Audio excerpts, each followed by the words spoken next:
New breed, global truth.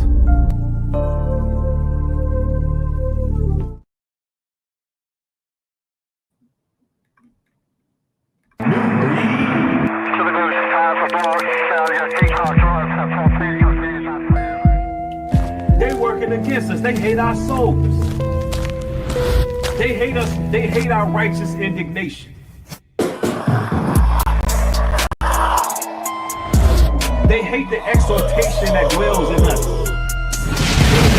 They hate our love. They hate our conviction. They hate the fact that we repented. They hate the fact that we're truthful, honest, and bold. They hate our courage. Them devils hate us.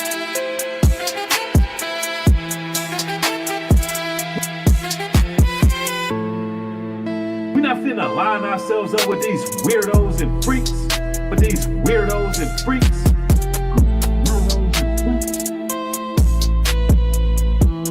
They working against us. They hate our souls. Weirdos and freaks. But these weirdos and freaks, they working against us. They hate our souls. New breed.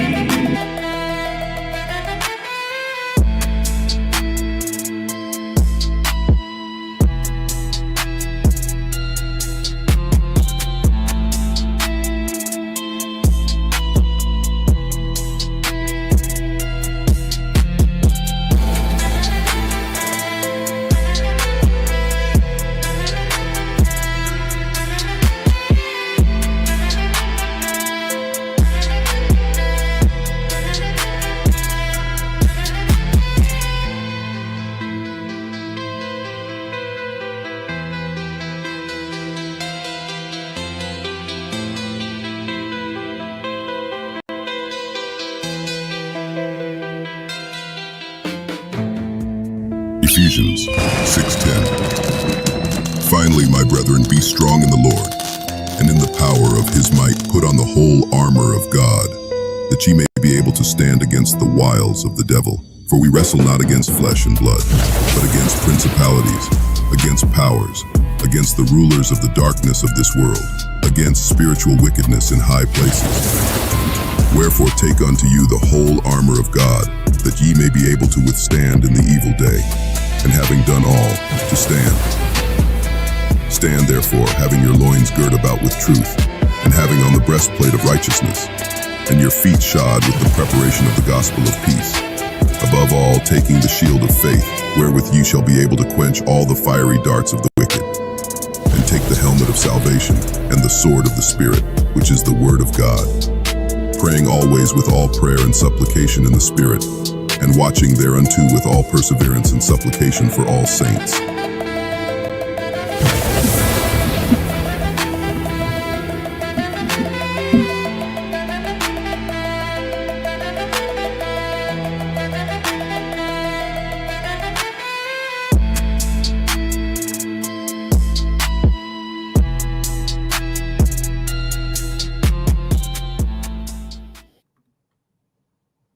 Undoubtedly, the one you call Jesus Christ was a black man. He was melanated. He had hair like wool. He had a deep voice. He was dark-skinned. He wasn't only just a black man. He was a dark-skinned man. He wasn't brown. He wasn't light-skinned. No, Christ was dark. We're talking about Wesley Snipes, dark. So let's make that clear. That's how he's described biblically.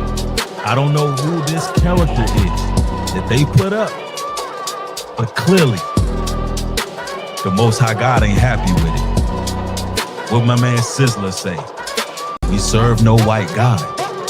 I'm sorry, he's not white. Christians, I know that you have a hard time accepting this. You have a hard time understanding that Christ is the same image as your sons, as your uncles, as your father, as your grandfather, as the man that you dealt with. Yeah, he came in that same image. His lineage lineage and bloodline is of Abraham, Isaac, and Jacob. He comes through the lineage of David. He was a black man. All right. There's no doubt about it. In some extra biblical text on record, on file, it even goes into race attributing to his crucifixion because of the things he was bringing to the world. They even say his race contributed to his crucifixion. Now, let's make that clear. And if you have a problem with that, if you have an issue with that, so be it. But make this clear. Regardless of what your nationality is, your color, kindred, or creed, if you choose not to remember Christ as the scriptures have said, that's on you. You have to take that up with the Lord. But you see how the Lord is dealing with false idols.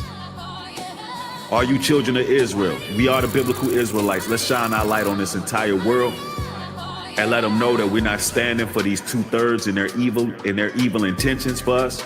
And we're not falling for the tricks and the charades. It's time that we rise up, honor the law, statutes, and commandments written up in that Bible, and stay on the right direction.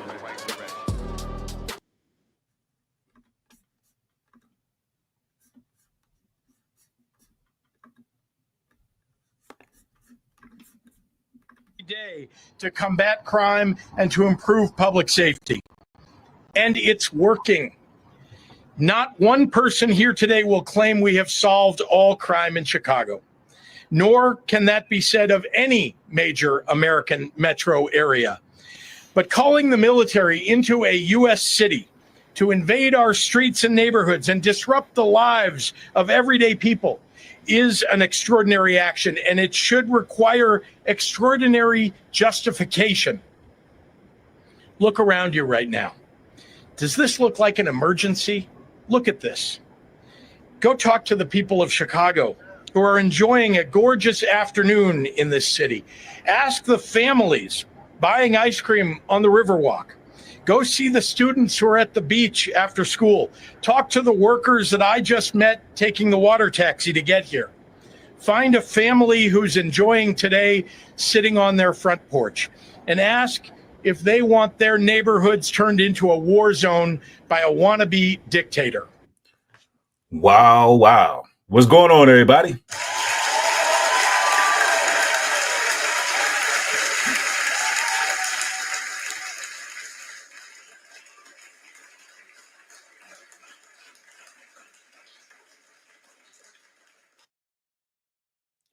I see brothers and sisters rolling in the chat pretty quick.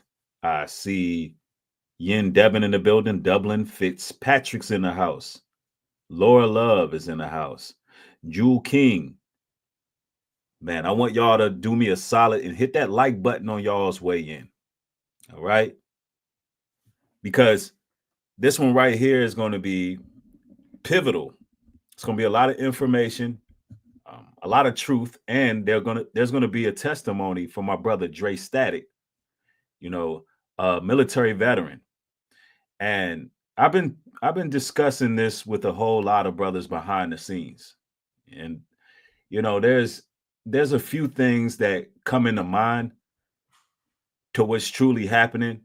But when you speak to brothers who've actually had the experience and have had certain access, certain clearances, certain information that we're not really preview to, you get a whole new perspective of what's really going on. So, momentarily, I will be bringing my brother Dre Static in so he can give y'all his personal testimony of what took place during his stint in the military.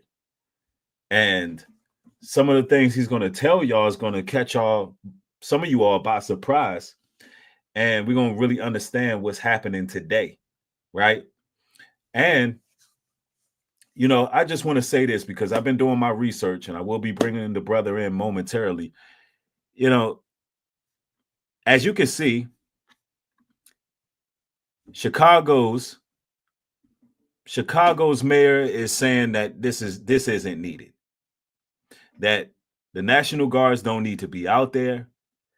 And he's saying Trump's a wannabe dictator turning this into a war zone. Now, I had to go do some digging. Because I just really want to know who was arrested. It's something about the numbers they gave us. And I've been looking this up all day because they told us that they've arrested over 700 criminals in DC, which is considered mass incarceration. I'm wondering where they sent these criminals, because we know DC federal jail is packed. So I'm just curious to where they actually sent these criminals. And I had to look up, what crimes did they commit? Who was arrested? So I did my research, and this is according to Axios. And Axios claims that approximately 212 non-immigration arrests happened since the operation began in August 8th. Those charges included with various gun and narcotic related offenses, right? And then you have another immigration related arrests, and they say that's 164 arrests were immigration related, primarily involving individuals suspected of violating immigration. And so, you got ICE out there, right? And we know that the National Guard is helping with ICE. And you also have, you got other unspecified reports show that approximately 25% of arrests were categorized under other. I just find that strange. Under other, not clearly defined as specific crimes. And this is according to WJLA. We don't know who these people are being arrested. And the military doesn't have the authority to arrest. And they never specify who did these arrests either. So there's no way we the people can go do a background search and actually verify these numbers. We can't verify that the news is telling the truth about gathering these people up. And if they're not telling the truth, my question is, what's the agenda? What is the agenda? Why would they lie about going into our community and doing a mass gathering, a mass roundup?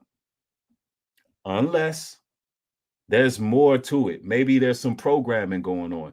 Maybe regardless of what is going on in these cities, they were going to go ahead and put military out there, regardless of what is happening. Because according to this mayor here and DC's mayor, crime has been down. So let me get this. Let's get this person out the way. Let's do this person a solid. Had to do them a favor real quick. You're going to have to keep the profanity down in my chat or you will be timed out. All right. Now, I'm going to go ahead and play a little more of this, and then I'll be bringing in my guest shortly. Ask if they'd like to pass through a checkpoint with unidentified officers in masks while taking their kids to school. Crime is a reality we all face in this country. Public safety has been among our highest priorities since taking office. We have hired more police and given them more funding. We banned assault weapons, ghost guns, bump stocks, and high-capacity magazines. We invested historic amounts into community violence intervention programs. We listened to our local communities, to the people who live and work in the places that are most affected by crime, and asked them what they needed to help make their neighborhoods safer. Those strategies have been working. Crime is dropping in Chicago.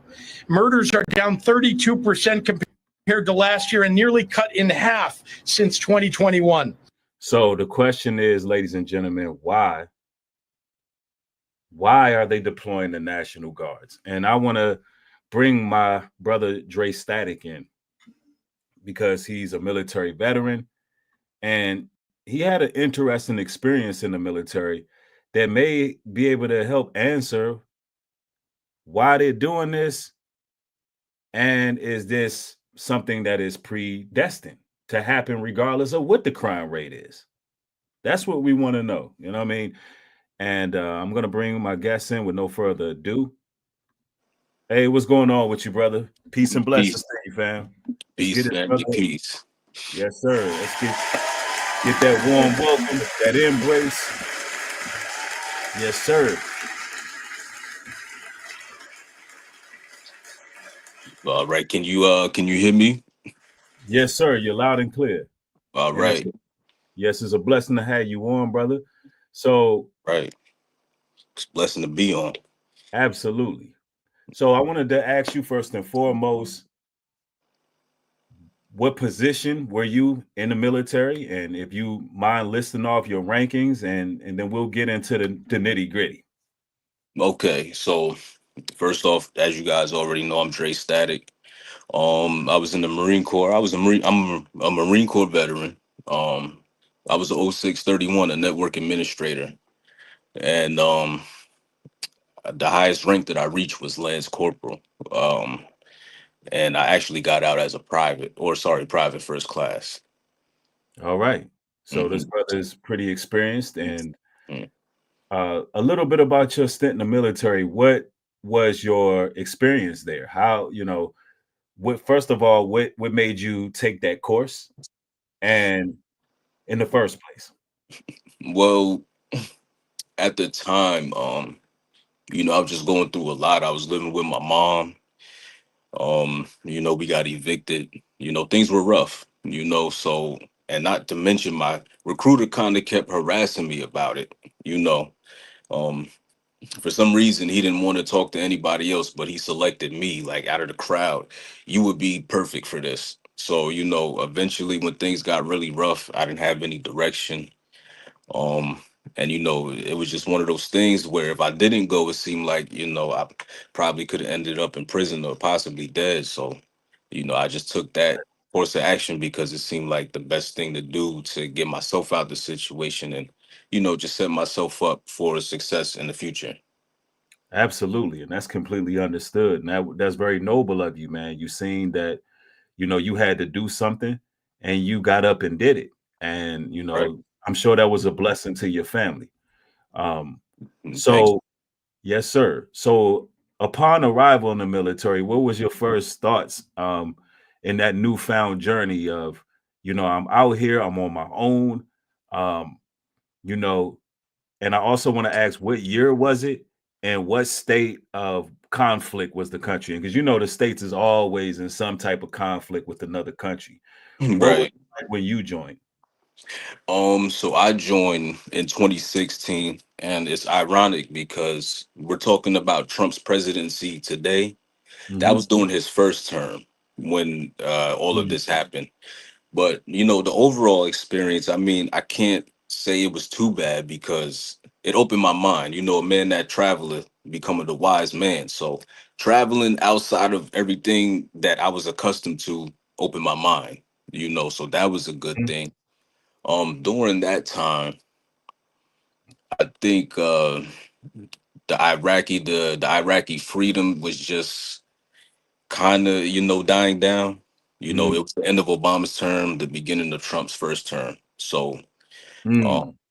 but the state of the country, I mean, in 2017 when Trump got elected, I know there was some riots that went on, during his inauguration. Uh, Right.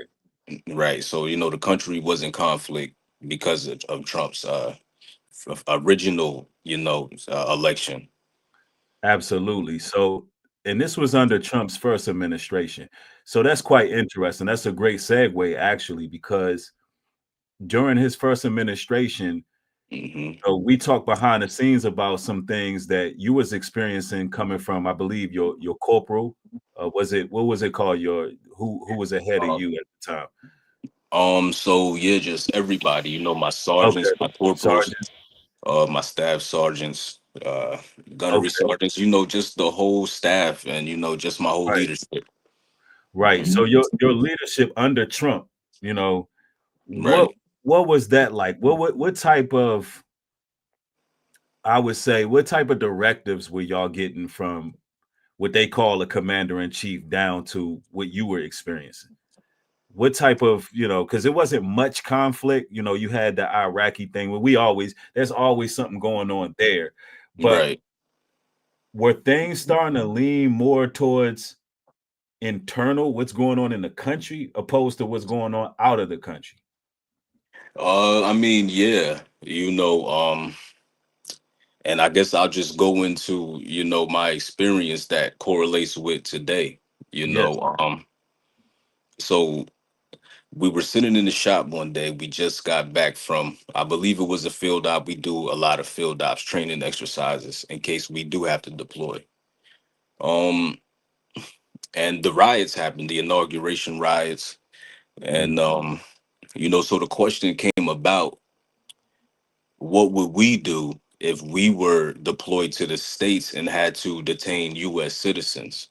So a lot of people were, well, majority, pretty much everybody said that's something that they would do because you're supposed to follow orders. So I said that's not something I would do, and I would actually turn my rifle around and point it at first sergeant for giving me that order, because that could possibly be my mother. It could possibly any one of your mothers. And then they were telling me that it's service over everything, so that put a target Right. on my back. But Wow. What, right, let's stop there for a second, because that's groundbreaking what you just said.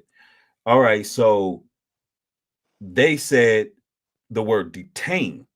right, What would you do if you were commanded to detain right, U.S. citizens?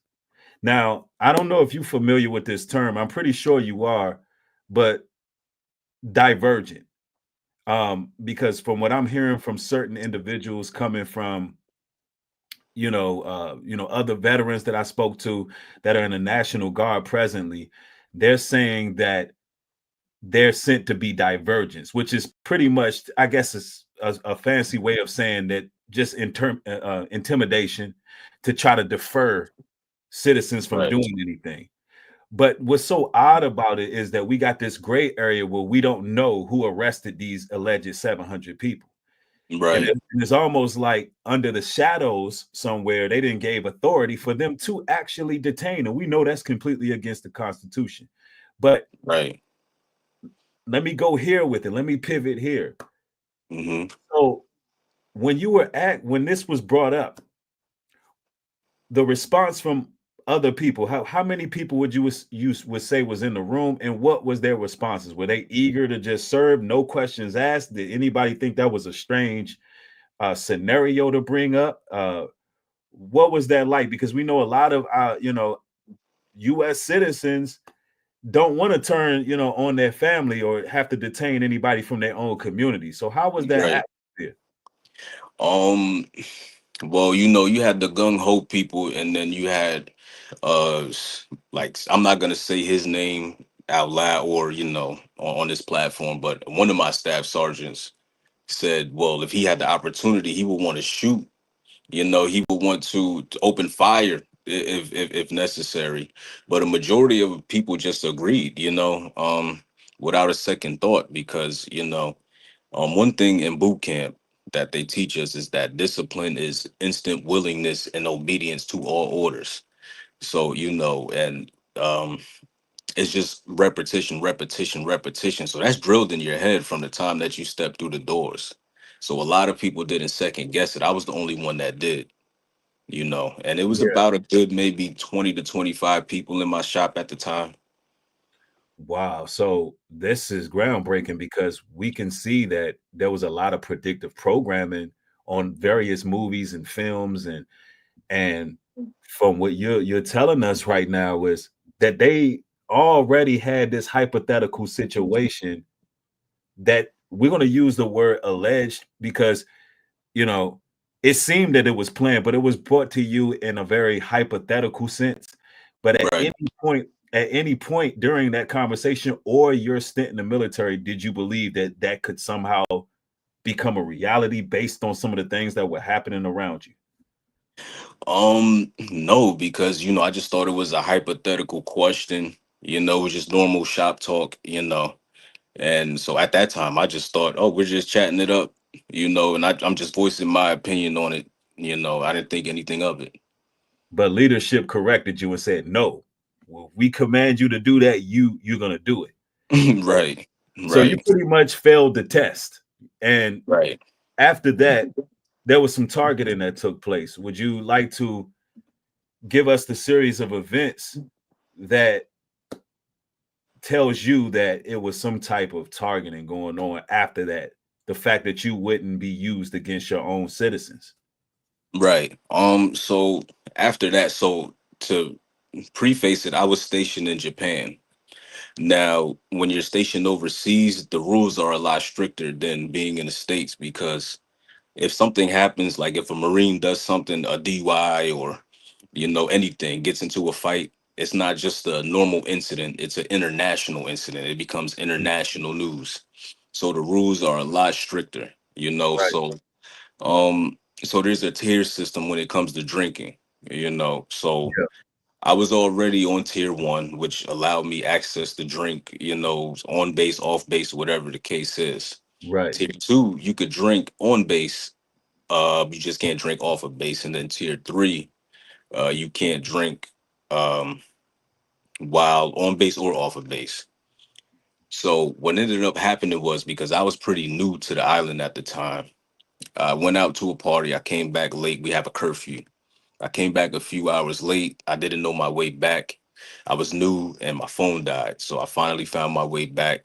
So they gave me a warning for that. And Right. then after that, that conversation happened. So what they ended up doing was telling me, you continuously are drinking on tier three. You're drinking on tier three. So I got caught drinking on tier three the first time. And I lost my rank behind that. Now, this wouldn't have been an issue because it wouldn't have been an issue because that is a rule, but it's not a rule that was being enforced. Right. It was one of those things that was said, but nobody cared for real. As long as you didn't hurt anybody, any of the locals, or cause an international incident, you were good. Right. So Absolutely.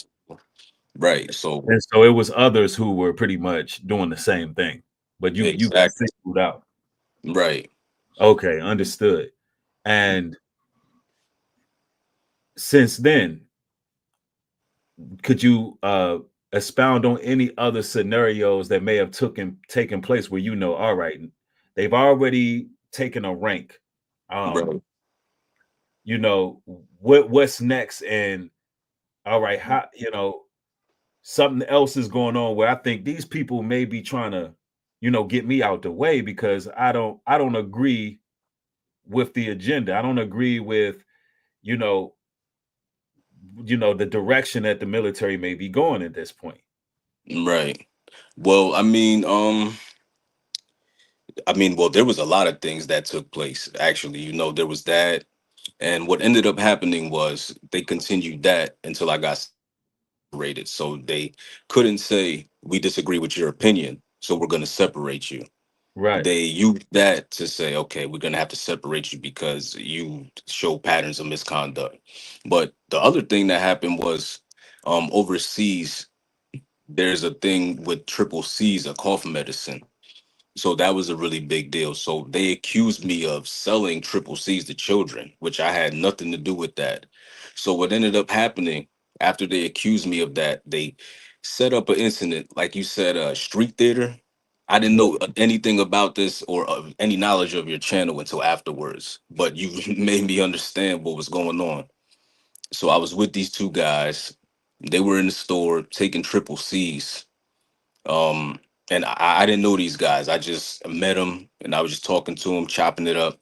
So they in there stealing, So I decide, okay, you guys do what you do over there. I'm gonna meet you guys outside.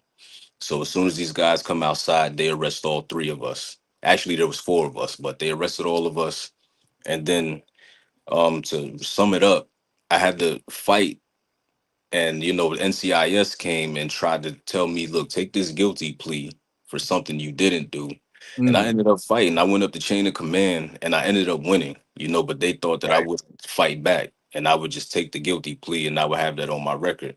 Wow. So Wow, what a testimony. So they were basically setting up the false narrative already, trying to right, get you out the way because the MK Ultra didn't work. And I call it MK right. Ultra because that repetition of you will do as you're told.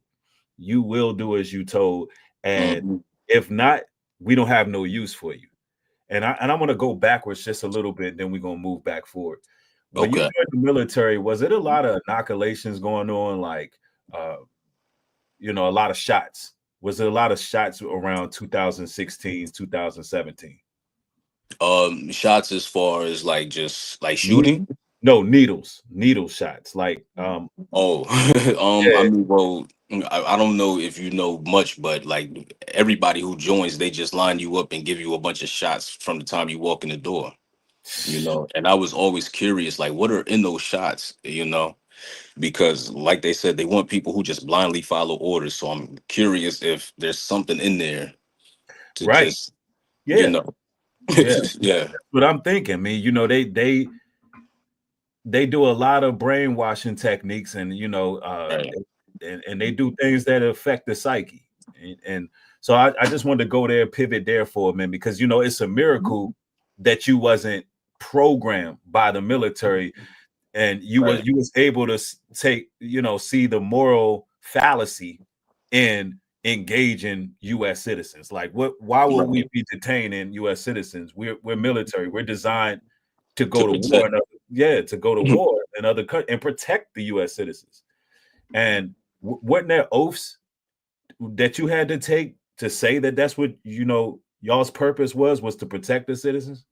Yeah, against enemies, foreign and domestic. But the problem is well, I'm not gonna say we. But the military is now becoming the domestic enemy. You know, Wow, absolutely. So moving forward, right, you had a lot of issues, situations that happened. Now you fought in that instance and you won. right, What took place after that? Because they don't like when you resist. They try to tell you, hey, plead guilty, and you wasn't. What right. happened after that? So after that, they processed the paperwork to separate me. So I got separated uh in North Carolina, and I lived in North Carolina, and even then, it's like there was something on my name, where it just kept happening. I got a few jobs, I kept getting fired, you know, um, or people just wouldn't hire me, um, you know, Right. and the whole unit made it this thing to point me out and say he's the bad guy, Mm, which when you look at my records, my shooting score on the range is good, which is very important. You got to be a good shooter. right. My PFT and CFT is good, which means that I stayed in shape. I wore the right uniform, my job, I knew my job. So there was no real reason to say that this is a bad guy or he's a bad Marine, and most people would agree that I was actually a great Marine, so. Absolutely.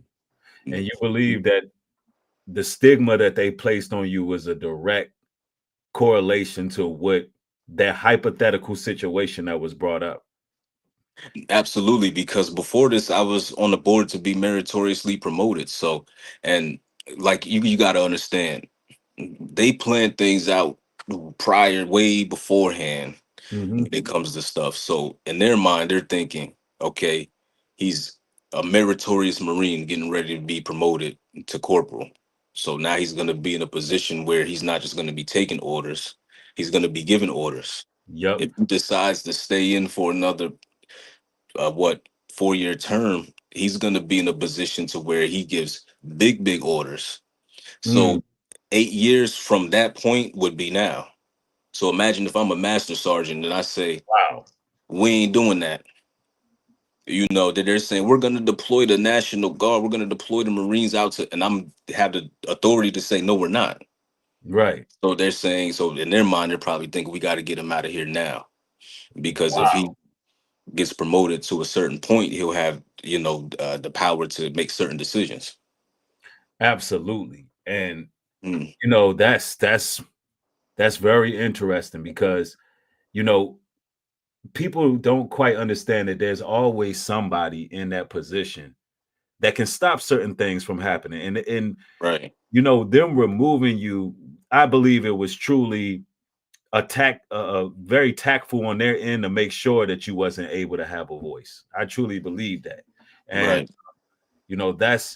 that's something interesting. Now, Hmm. this has been being promoted for quite some time. I don't know if you ever read the Rex 84 agenda, but that's what looks to be happening, and Right. and a combination of that and the King Alfred plan, because not only are they targeting US citizens, but they're specifically going after us.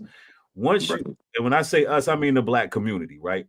When Right. you first heard that news aired, that they were sending the National Guards out to our communities, what was your first thought? I mean, it just brought me right back to Yeah, 2017. It was like, yeah, damn, they said this. Like they said they were gonna do this, and that was actually happening. But they didn't directly say this is what we're gonna do. They left an open-ended question on the table. absolutely. So Hmm. what did your departure from the military look like? How did it all come to a halt? So they separated me. So they tried their best to give me a OTH, and I fought that too. I fought and I fought and I fought, just to get a general discharge. My first sergeant, they were, and my master sergeant, everybody was saying, "Oh, you're a," they weren't saying the nicest things, to say the least. And they were pretty much telling me, my staff sergeant was the one who told me, 5 years from now you're going to be in prison, and pretty much I'm not going to be anything without the military, or Wow. without the Marine Corps. So they were really praying on my downfall. you know Right. Man, that's something, man. You've been through it. Now, how was your, walk after it? Was it did you come to that realization that, what, the most high, the heavenly father is removing me out this situation and put me on course to doing something else? And if you had that epiphany, if that coming to age moment, feel free to share that with the people, so they can know that evil don't just win. You know what I'm saying? no, absolutely not. And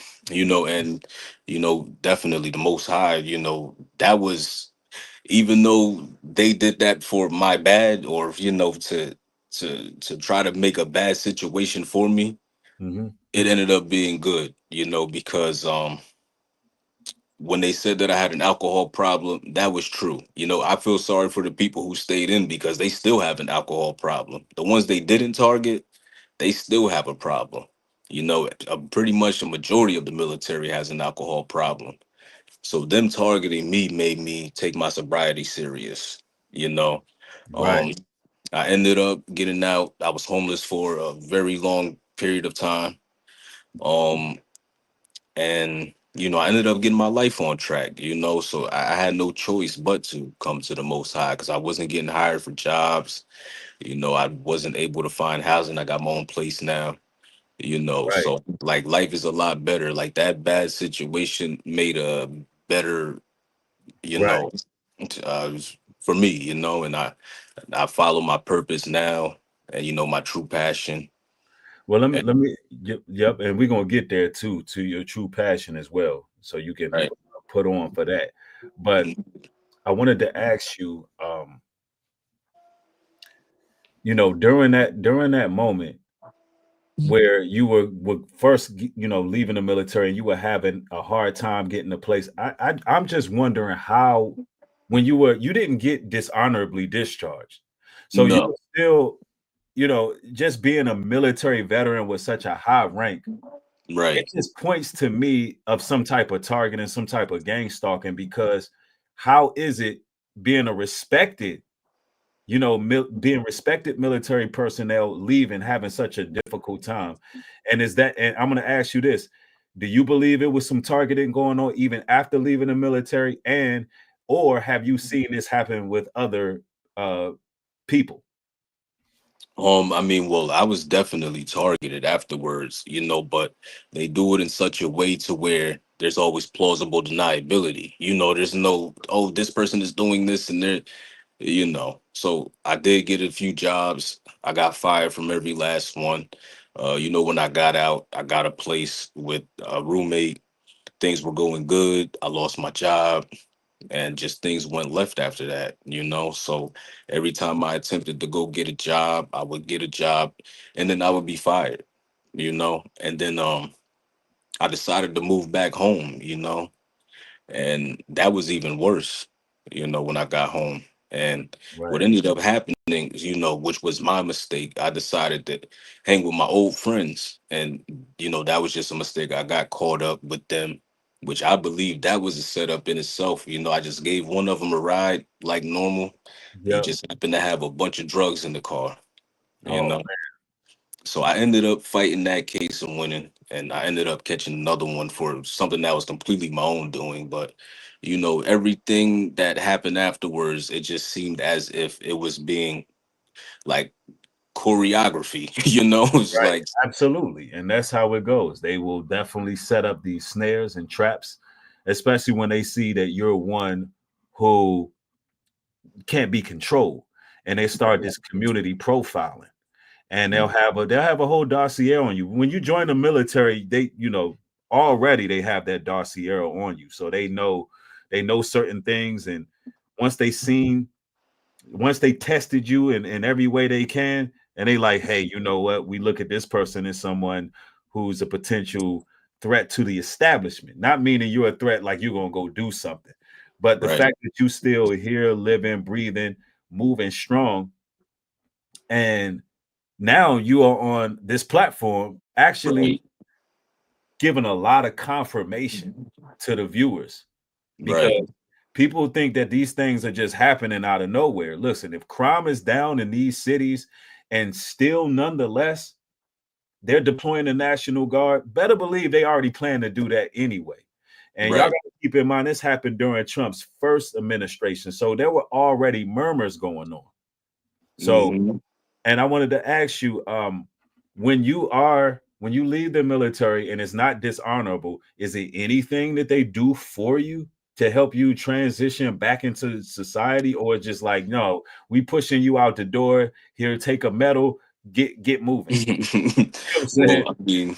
the VA is available to veterans, which they don't make it common knowledge while you're in. you Yeah, know so uh the VA was a big portion of helping me get back on my feet, and I'm still in the process of getting back on my feet because now I have a felony. I do have a job, but it's not a career, so it's just enough to get by, but I'm in right. the process of just getting back on my feet. I got a place. Excuse me. I got a place. I got, the basic necessities. I got food, car, a little bit of money coming, but nothing Absolutely. super substantial. So I'm gonna have to do the work to, get myself ahead, but they'll get you on your feet, or they'll Absolutely. contribute to getting you on your feet.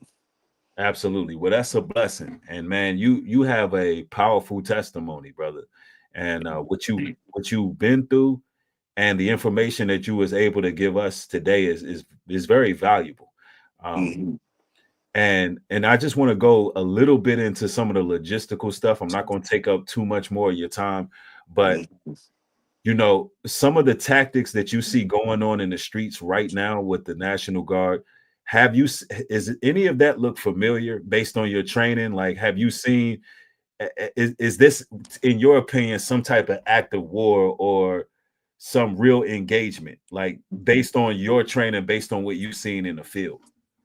I haven't been watching, but I what I will say, it's not an act of war yet, but it's most likely going to be. I really believe they're going to enforce martial law, and typically when they do stuff, they do it to the black community first anyway, Yeah, and then everybody else is affected by it. So I think they're just practicing, but what they have to do is, you know, they'll say, okay, we're doing this to black people. Okay, so you agree with this? Oh, okay, cool. So now when we do it to you, you shouldn't mhm, say anything. yep. So, and I believe that's what's going on. So eventually it will be an act of war, you know. Man, I totally agree. I totally agree. Well, brother, man, that's a powerful testimony. If you have any closing words of wisdom, or anything else, any other information that you want to just share with everybody in regards to what you witnessed and what you think is to come, because you had the rank, you've been amidst these people. So if there's any other caveats that you want to drop for the people to kind of tell them what to look out for and what you think the military is up to, then feel free. Oh wow. Yeah, that's tough. Just be safe out there. And anything that you see, as far as just don't participate. If you see somebody throwing bricks, walk the other Mhm. way. That's good Because advice. right, because Yeah, what they'll do is, even if we don't participate, they'll have somebody on standby that they incentivize to, throw the first brick, and then you say, oh, you know what, I'll do it too. Nah, just stay away. You know. absolutely. Yeah, and Mm. they set up some agents. Now you was about to get into your passion. Oh yeah, absolutely. Would you like to tell these people what your passion is? Because I already know. I already know that this brother is highly talented. And I want Mhm. you to let the people know where they can find you on all your socials, and what Okay. you do. Yeah, please follow me on Instagram. I'm Dre Static everywhere. So Dre underscore static, but Dre Static. YouTube, I have a YouTube channel. TikTok and Spotify. I make music. Yeah, I produce, I engineer, I rap, um, a little bit of everything. So definitely tune in, and I try to put a message in the music, but I try to make it so that way, I'm trying to reach an audience of people that I don't know what the word is, or maybe a little hard headed to say the least. You right. got people in the streets, and so I'm trying to make it so that way it's digestible to them. So but tune in because the message is there, and all Absolutely. praise to the Most High. Man, absolutely. And Dre, man, you got to send me an open verse when you get a chance, man. If you feel led, if you feel led by the spirit, man, I definitely jump on something if you got an open verse for me, man, because I'm really rocking with the music, man. And Thanks. Reed. your testimony is powerful. You done been through it. You done been through the gauntlet. And you got people who try to judge people, because you brung up the fact that, yeah, you caught a felony. You know what I'm saying? Right. You was in the military, had a high rank. You you've been targeted. You know what it's like. And Right. and here's an interesting statistic here. A lot of the times, black men, according to the data, we are the highest arrested, but the less convicted, the least convicted. So when you look at that, that shows in itself that gang stalking is targeting a certain community. And Right. the fact that we live and we make it through that, and we able to pick our heads up and pick ourselves up and make it through this, man, that should be applauded. And Right. without the judgments that people be having out there. Listen, we talking to people who really been through it, going through it. And I like the fact you said, look, I'm trying to get the message through to people who are hard headed. Well, you have to Right. tell them in a way like, look, this might come across forceful, but I need you to open your ears and hear what I'm saying, because I want you to avoid what I've been through, so you ain't got to go through it. Exactly. And so, Exactly. yeah, that's a powerful message, man. So, y'all make sure y'all follow this brother on every platform, man. I know I took up a good deal of your time, man. Thanks again, brother. Name No, those thank you. socials one more time so that could be the last thing they hear, so they can just go follow you. Okay, so Instagram Dre underscore static, TikTok Dre underscore static, YouTube Dre Static. Just look up Dre Static, and I'm usually the first name that pops up. You'll see me. Absolutely. What a Mhm. blessing, man. Thank you for your time, brother. Hey Bree, thanks for having me. I'm gonna continue watching the stream anyway. So I don't know Absolutely. if you know, but I'm always on your channel. I don't always comment because I might be cooking or I might be driving, but I'm there. Oh yeah, absolutely. Thank you, man. I appreciate the support, and it's been a Thanks, blessed bro. stream. Yeah, I'm gonna definitely keep on expounding on this, but Thanks, yeah, Bree. I appreciate you. feel free to join anytime we open up, brother. Thank you, brother. All All right, right. all right. Blessings to you. Peace. Peace.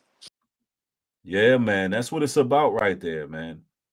That's what it's about right there. See, there's no room to deny the fact that, you know, there's a lot of evidence pointing towards that this stuff was planned years in advance. It seemed like this stuff was planned years in advance. For real. Shootings are down 37% since last year and 57% from 4 years ago. Robberies are down 34% year over year. Burglaries down 21%. Motor vehicle thefts down 26%. So in case there was any doubt as to the motivation behind Trump's military occupations, take note. 13 of the top 20 cities in homicide rate have Republican governors. Wow. None of these cities is Chicago. Wow. Now, I don't know if I believe all the data and statistics that they put out there, but if this be true, that's groundbreaking. If Trump targeting Democratic cities, and the truth is it's Republican cities that got more crime, then that shows that he's just really trying to flex his power. That shows that he's really trying to intimidate leadership in other cities and other states. And I believe that this is coming into a totalitarian government. I believe that this is truly, you know, becoming something else. This is becoming a Stephen King novel where they want to have one party ruling. The days of bipartisan government seem to be, you know, ending. Let me see. Let's read some of these comments here. BD Jack says, I saw a hypocrite content creator. Let's share that right there. I saw a hypocrite content creator say black folk need to hold themselves accountable and white folks worry about their own while simultaneously defending YT federal government engage in mass incarceration. Yeah, there's a lot of hypocrites out there, and their main talking point is about black people holding themselves accountable, which we're going to do a deep dive on that. I mean, we're going to do a deep dive in the near future about that talking point, and it's going to be dismantled. I mean, it's going to be completely dismantled. All right. And I'm talking about, we got some powerful material dropping on real soon.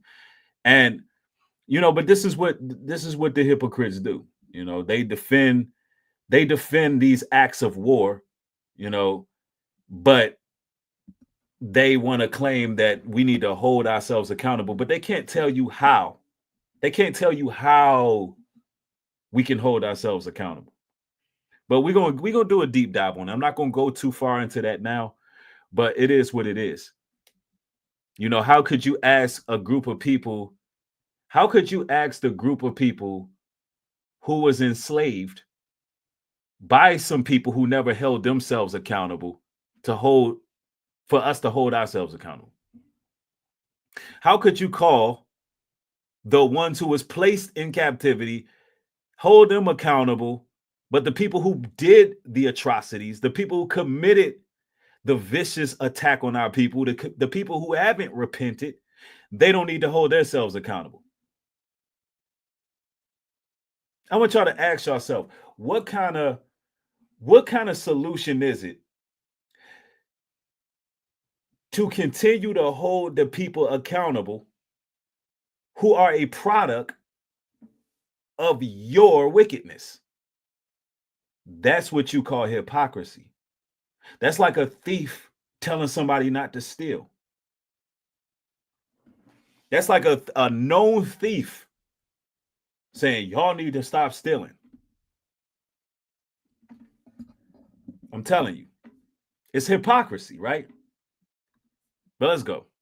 8 of the top 10 states with the highest homicide rates are led by Republicans. None of those states is Illinois. Memphis, Tennessee, Hattiesburg, Mississippi have higher crime rates than Chicago. And yet Donald Trump is sending troops here and not there. Ask yourself why.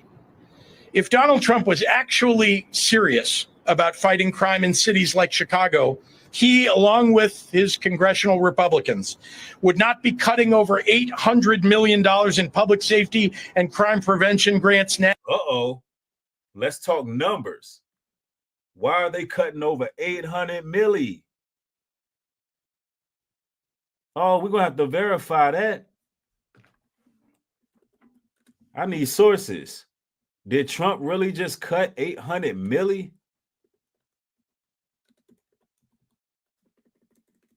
Hold on now.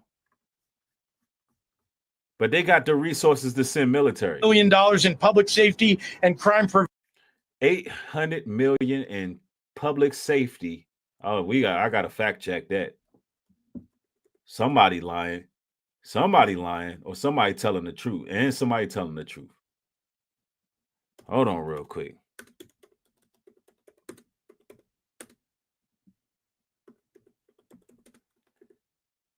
Because I got to look that up.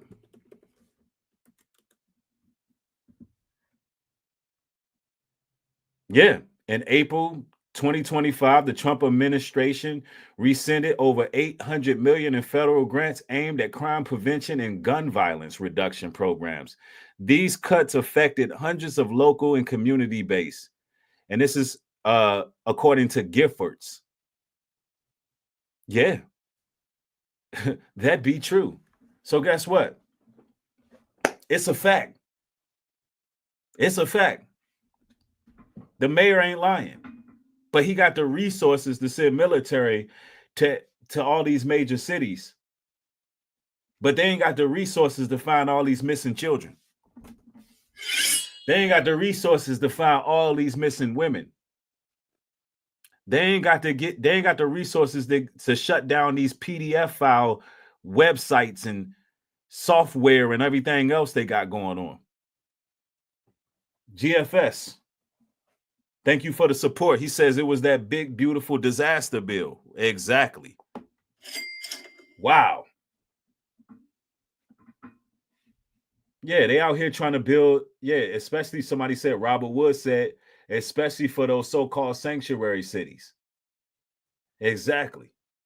Exactly. We live in a surveillance state, but y'all don't have the money to find out where all the missing black truckers are at. Y'all don't have the money to find out where all this organ harvesting is going on. But y'all got all these resources. Y'all done cut 800 million.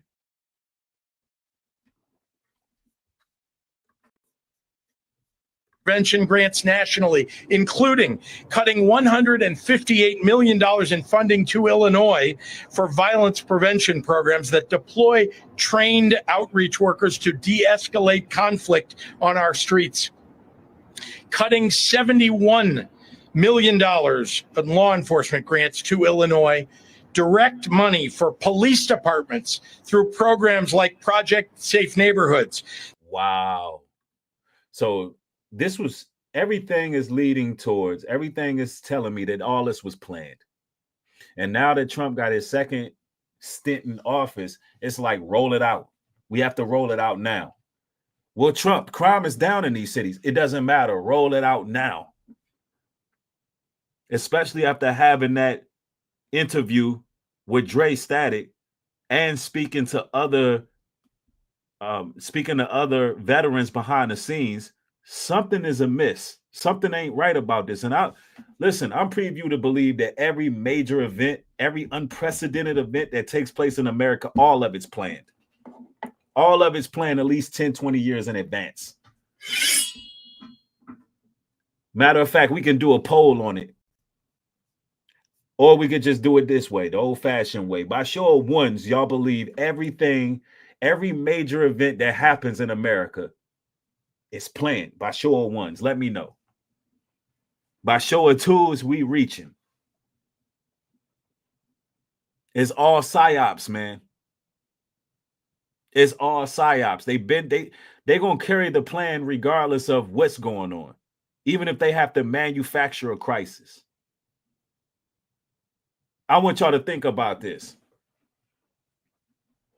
All right, I see them ones.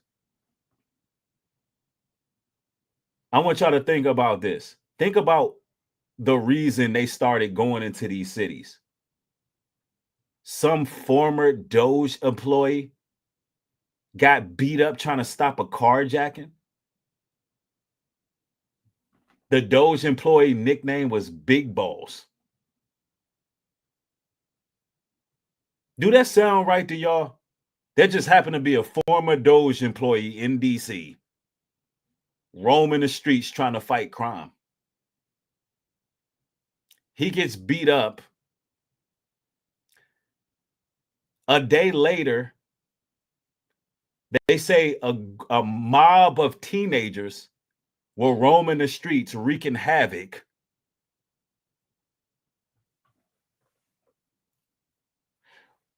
While simultaneously trying to stop the no cash bail for minors. They roll that story out. Ladies and gentlemen, do any of that sound right to you? It sounds like to me DC was invaded under false pretenses, no matter how you slice it. It sounds janky and shady. Let's see. Jordan, thank you for the support. Said Trump basically said he was going to do this in Chicago his first term, but no one talked about it. Wow, that's interesting. So that goes to show it was planned. It was planned. While Dre was in the military in 2016, under Trump, those talks were already being made. Meaning, regardless of what the crime is, they were going to do it. They were going to do it. The state and local anti-terrorism training program and the Rural Violent Crime Reduction Initiative. Cutting $137 million in child protection measures in Illinois that protect our kids against abuse and neglect. Trump is defunding the police. To the members of the press who are assembled here today and listening across the country. He's defunding the police because he's making his own militia. They're going with the militarized police. Defund the local law enforcement. Let's use military police. That's martial law coming to America, man. I am asking for your courage to tell it like it is. This is not a time to pretend here that there are two sides to this story. This is not a time to fall back into the reflexive crouch that I so often see, where the authoritarian creep by this administration is ignored in favor of some horse race piece on who will be helped politically by the president's actions. Donald Trump wants to use the military to occupy a U.S. city, punish his dissidents, and score political points. If this were happening in any other country, we would have no trouble calling it what it is, a dangerous power grab. Look at the people assembled. A dangerous power grab, man. This mayor is giving a fiery speech. He's giving a fiery speech. And I think that middle America should definitely take heed, because y'all next. Oh, yeah, y'all next. Don't even worry about it. Before you today, behind me. This is a full cross-section of Chicago's leaders from the business world, the faith community, law enforcement, education, community organizations, and more. We sometimes disagree on how to effectively solve the many challenges that our state and our city face on a daily basis. But today we are standing here united, in public, in front of the cameras, unafraid to tell the president that his proposed actions will make our jobs harder and the lives of our residents worse. Earlier today in the Oval Office, Donald Trump looked at the assembled cameras and asked for me personally to say, "Mr. President, can you do us the honor of protecting our city?" Instead, I say, "Mr. President, do not come to Chicago." He said, Mr. President, do not come to Chicago. And, you know, I'm going to go here with this, right? I'm going to go here with this.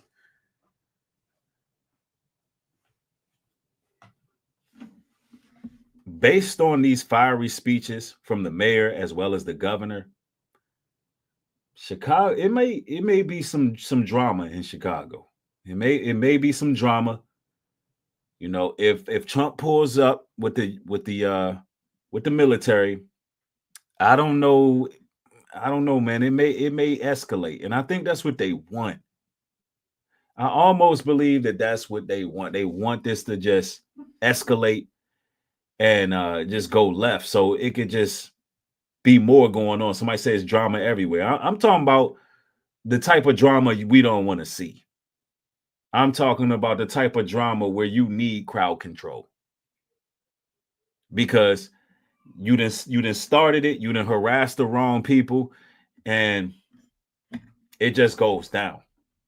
Because y'all got to understand, these National Guards are getting more bold because, like Dre said, there was some people, when asked about it, they were ready to put hot ones in people. He said some of the people in that room was like, look, yeah, we ready to put hot ones. You better believe that there's some of them National Guards walking around who are exactly like that. And all it takes is one wrongful death. That's what I want y'all to understand. All these guns involved, all this military personnel, these high-strung environments, these tense environments, all it takes is one life to be claimed. It's going all over the news and the riots is coming. See, I want y'all to understand how potentially dangerous all of this is, sending military in like that. That's all it takes. Sunshine, thank you for the support. She says it's a big stage play with a bunch of actors. Keep your trust and faith in the Most High. Hey, it very well could be. But those military troops that's in them streets, they are real. They really walking around with M4s. They really walking around with weapons. So we'll see how it goes. Yeah, somebody said that's how civil wars start. Exactly. Like people really need to understand how real this is. Let's go.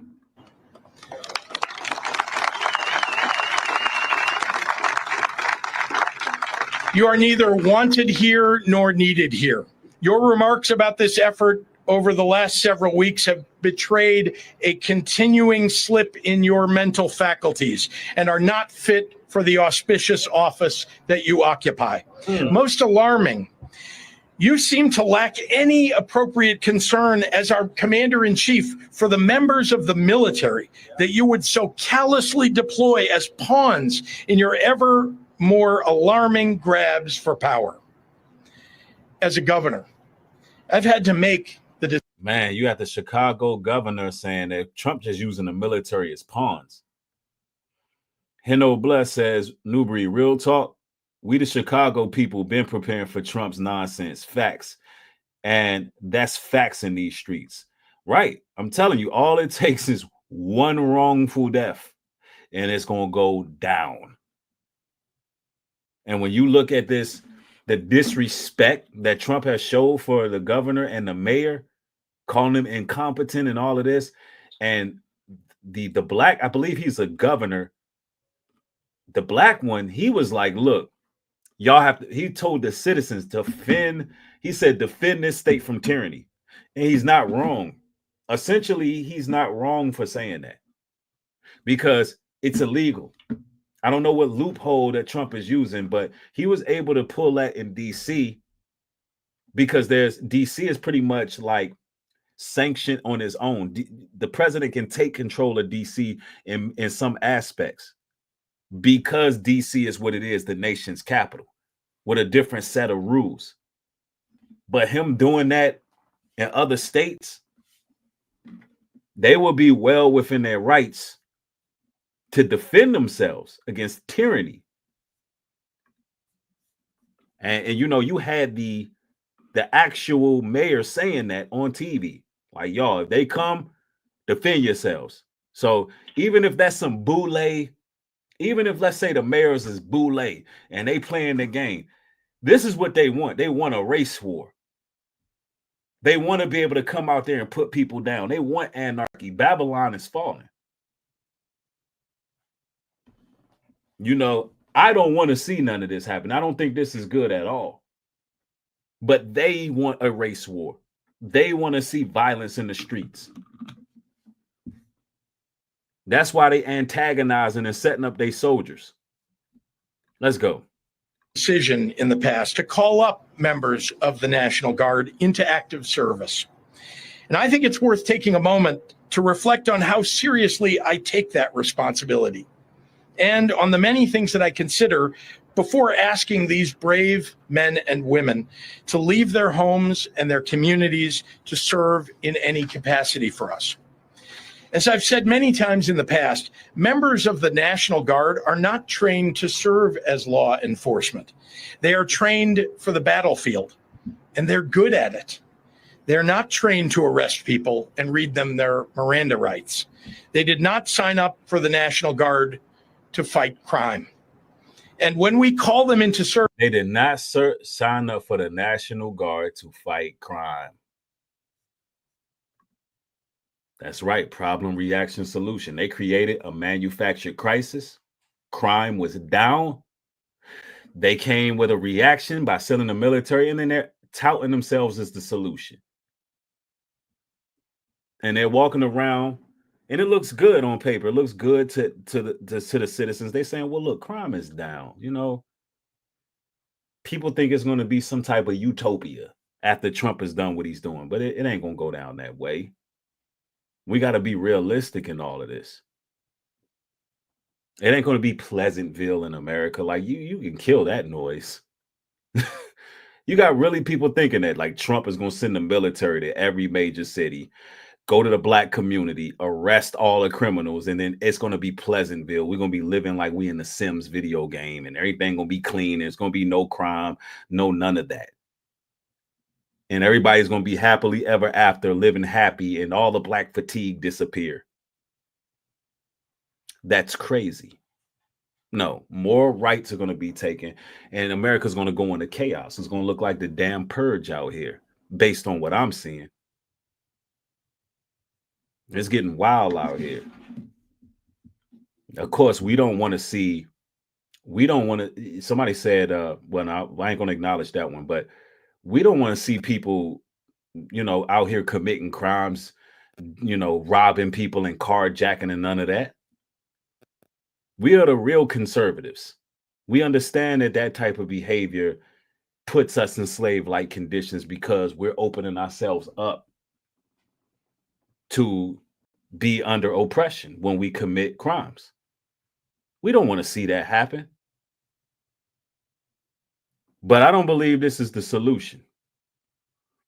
Yeah, Laura Love, they really believe that's what's going to happen. Like they just going to clean up the streets and everything going to be okay. What did the scripture say? If the Most High, if Babylon was going to be repaired, Most High would have done it already. If this place was just going to get better and a president was going to come in, clean up America, clean up the streets, and everything was just going to be, easy street where the sun's always shining, then the Bible would have told you that. No, this country got but a short amount of time, and people don't want to digest that. People don't want to accept that because it's too scary to people. And the only reason they scared is because they're not serving a creator. They have a reason to be scared. V-Dub says, majority of our people are not committing crimes. We are just the face of crime because they are too embarrassed to show the true crime statistics. Exactly. Because the ones who are committing pederasty are YT people.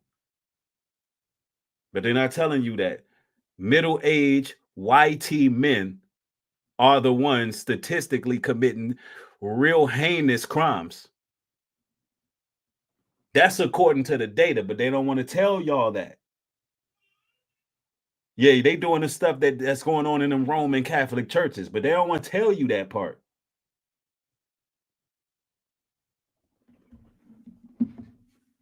No, they just want us to be happy-go-lucky in our captivity while they go ahead and pin a bunch of nonsense on our people. They want us to be the face of criminality. And then you got people who don't oblige any of that behavior. We're supposed to take responsibility for what other people do. We're supposed to take accountability for what somebody else do. The few terrorists we got in our community that are doing things out of pocket, we supposed to wear that banner on us. We supposed to feel shame for what they're doing. No. We know that your media mechanism, we know that your media box pushes that narrative. We know that the mass majority who run these platforms like World Star and Shade Room and all that are actually Tethers. Tethers run World Star and Tethers run Shade Room and all that. We know they're non-black people. Non-black people are running these things, and they got a nasty black degeneracy kink. And they keep making us the face of criminality. When black people don't even have any we don't have any criminal enterprises. We don't have no large networks of crime, no organized crime mobs or any of that. We don't have that. We don't have that in our communities. And they just keep throwing these fake statistics and numbers. And then when you really do your research on the numbers, you'll find out that all you're really seeing is targeting going on. All you see is really going on is community profiling. Let's see. Somebody says, brother, Google Tony Ruiz, VA. Google it, bro. That's me. I was fired by the LA VA for standing up to Trump. Wow. Well, join in, bro.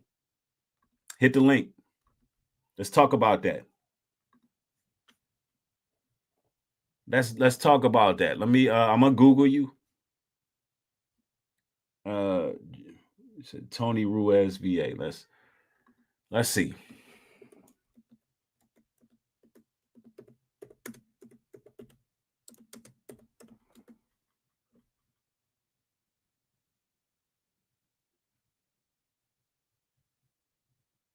Okay.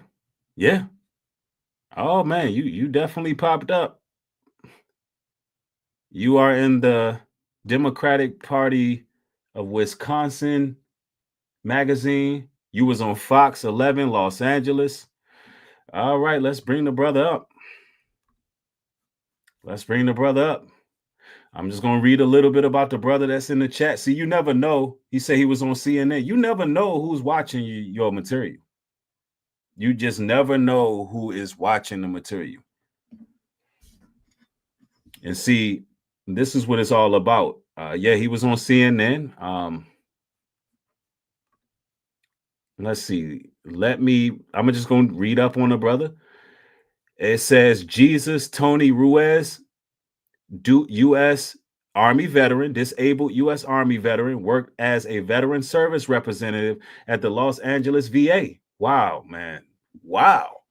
He was recognized as Employee of the Quarter and received exceptional performance reviews. On February 3rd, 2025, just 10 days before the end of his probationary period, Ruiz was fired despite his strong performances.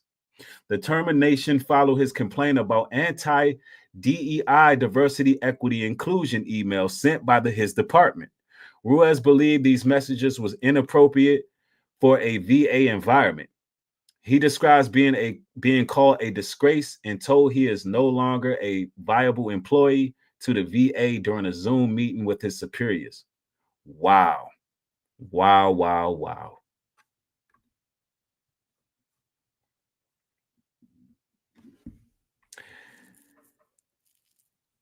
If that's not a bot, yeah, feel free to join, brother. Feel free to join, because I would like to hear your story, because we were just talking with a veteran and he was speaking about the VA and how, he had to look towards the VA after his situation, and the fact that we have a brother who had done exceptional work in the VA. I would like to hear his take on what he sees going on, and I would like to have his take on Trump. Because he did some exceptional work for the military. So we'll give that brother some time, or at least let me know in the chat whether or not you'll be able to join or not. All right. And I would like a moderator to go ahead and check his credentials for me. If I got a moderator present, go over there to his YouTube channel, click on the link. I can't do it live. Just make sure it's official. Let's go. We are reaching into local communities and taking people who have jobs and families away from their neighborhoods and the people who rely upon them. It is insulting to their integrity and to the extraordinary sacrifices that they make to serve in the Guard, to use them as a political prop where they could be put in situations where they will be at odds with their local communities, the ones that they seek to serve. I know Donald Trump doesn't care about the well-being of the members of our military, but I do. And so do all the people standing here. So let me get that link for you. I don't even know if I shared the link. Sorry about that. Let me get that link for you.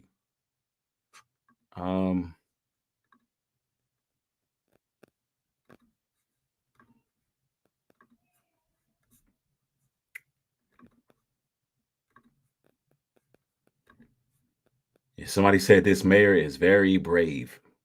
So it seems. All right, so the link is in the chat.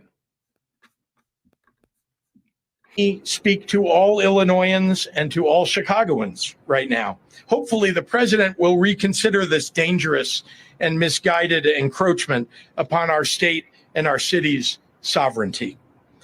Hopefully rational voices, if there are any left inside the White House or the Pentagon, will prevail in the coming days. If not, we are going to face an unprecedented and difficult time ahead. But I know you, Chicago, and I know you are up to it. When you protest, do it peacefully. So he didn't say if you protest. He didn't say if you protest. He said when you protest, do it peacefully. But guess what? You're dealing with an egomaniac with Trump. He don't care if it's peaceful or not. I could see Trump now saying it got out of hand and they had to do what they had to do because they're carrying guns now. And I could tell you this now, if it's too many blacks and Latin folks out there protesting, it's going to get messy. So my advice, honestly, my advice is don't give them no reason. If I have any Chicagoans out there, blacks, Latinas that's out there, even whites, just don't get out there tweaking. You know, even Dre gave y'all a warning, like don't be out there throwing bricks. Don't fall for the whole hokey doke, the Antifa hokey doke. Don't fall for that. Because they not sending sandbags. They sending slugs. They're not just out there to just, you know, destabilize you. They out there to put you down.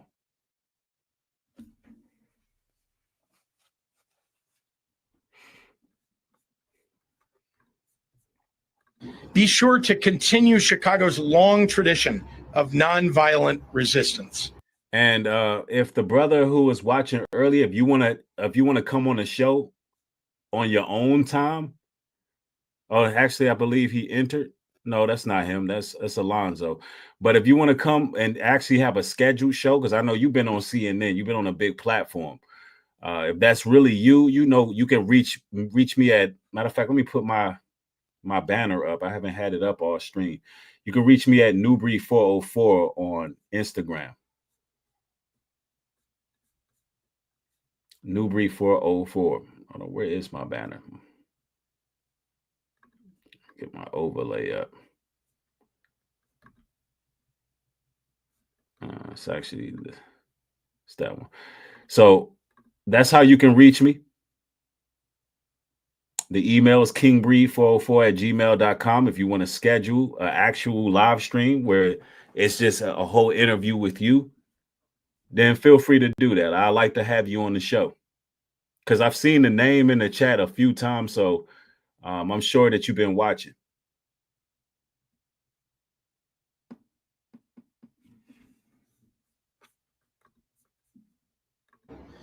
Remember that the members of the military and the National Guard who will be asked to walk these streets are, for the most part, here unwillingly. And remember that they can be court-martialed and their lives ruined if they resist deployment. Look to the members of the faith community standing behind me today. They can be court-martialed and their lives ruined if they don't deploy. Do y'all hear that? And we just had Dre Static in the building who went through systematic targeting to the point where he was put out of the military.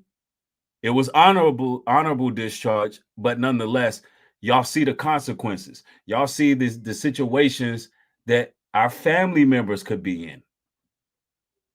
I'm glad my uncle got out when he got out, because I know how my uncle is. He definitely wouldn't have wanted to be dealing with, you know what I'm saying? He definitely wouldn't have been wanting to deal with that. You know what I'm saying? Going into our communities where we were raised at and targeting the people and intimidating the people. He wouldn't have been down for that. And my uncle is a war hero. I'm talking about he's seen a lot of active duty. So trust me, maybe one day I'll have his viewpoint on some things. But on the show, if he's ever up to that. But I'm telling you right now, they will ruin your life if you don't want to turn on your people, man. Deployment. Look to the members of the faith community standing behind me willingly. And remember that the members of the military and the National Guard who will be asked to walk these streets are, for the most part, here unwillingly. They're here unwillingly. He's saying a lot of those people don't even want to be out there like that. They don't even see the necessity. They don't want to be used to go against their own citizens. And remember that they can be court-martialed and their lives ruined if they resist deployment. Look to the members of the faith community standing behind me today for guidance on how to mobilize.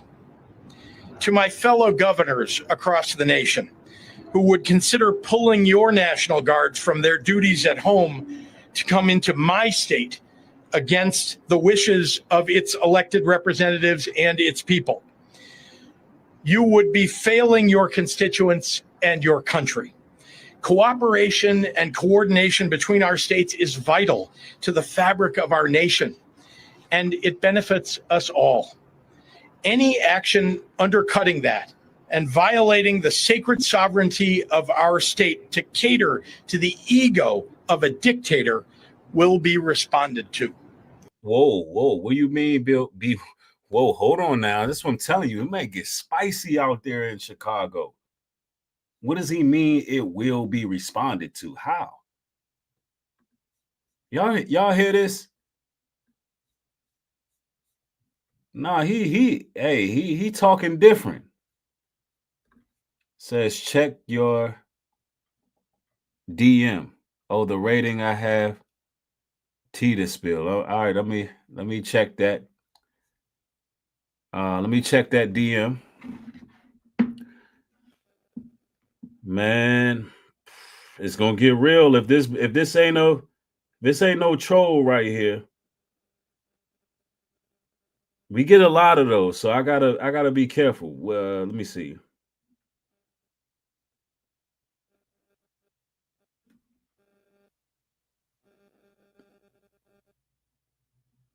I believe, yeah, this is legit.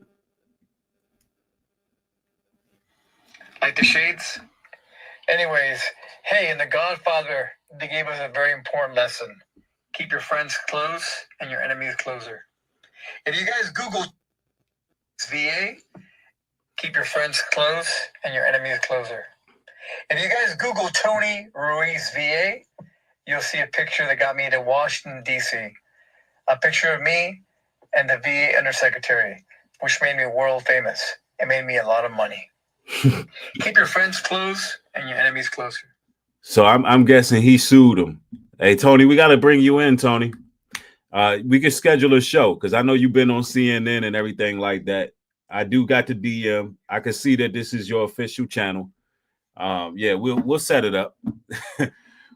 Tony, we're gonna set it up. But you can hit the link live now if you like, and then we can also schedule another show later. So the invite link is out here. The invite link is there. So I would definitely like to hear what you got to say regarding what you know. And now that I see that the legitimacy is there.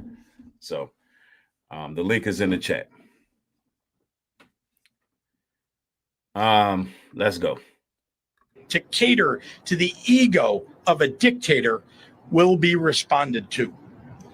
The state of Illinois is ready to stand against this military deployment with every peaceful tool we have. Hey, the other guests there in the chat, this is what I'm going to ask y'all. Are any of you all military veterans by any chance? If so, I'll see y'all in the background. Just lift your hand up like that. If not, don't. All right.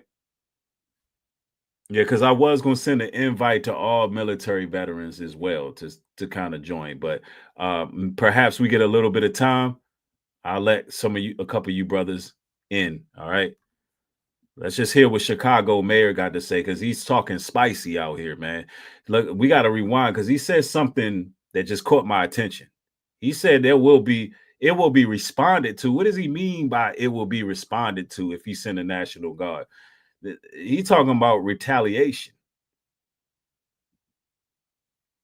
I see some veterans in the building. Yeah, y'all feel free to click the link.